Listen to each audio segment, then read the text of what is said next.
मान्यवर सांसद नवरंगपुर श्रीयुक्त बलभद्र माझी महोदय, मान्यवर सांसद कोरापुट श्रीयुक्त सप्तगिरी उलाका महोदय, मान्यवर सांसद ब्रह्मपुर डॉक्टर प्रदीप कुमार पाणिग्राही महोदय, मान्यवर सांसद कलाहांडी श्रीमती मालविका देवी महोदया, मान्यवर विधायक रायगड़ा श्रीयुक्त भद्रका आपला स्वामी महोदय, east coast railway general manager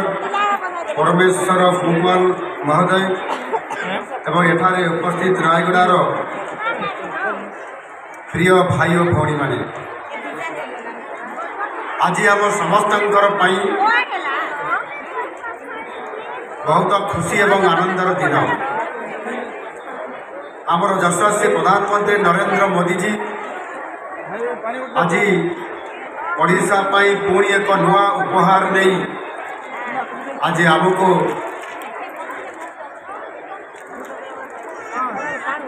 उपहार देइछन्ति।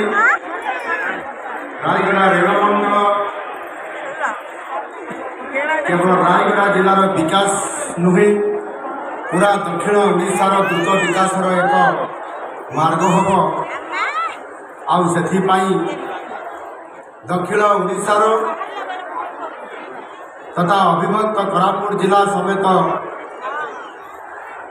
कलाहांडी एवं पाखपाख आंध्र प्रदेश ये अंचल आज दिन में ये रायगड़ा एक स्वतंत्र रेलमंडल भित्तिप्रस्तर आज जो भाव में ये तार शिलान्यास आम समस्त एक ऐतिहासिक निश्चित भाव में हम आपाई मान्यवर रेलमंत्री श्रीयुक्त अश्विनी वैष्णव जी को धन्यवाद दूसरी जी से प्रत्यक्ष भाव में भारत वर्षर रेलमंत्री हिसाब से से प्रतिनिधित्व करुँच आम ओडिशार। तेणु आमको सबुठारु अधिक सुजोग आम अच्छी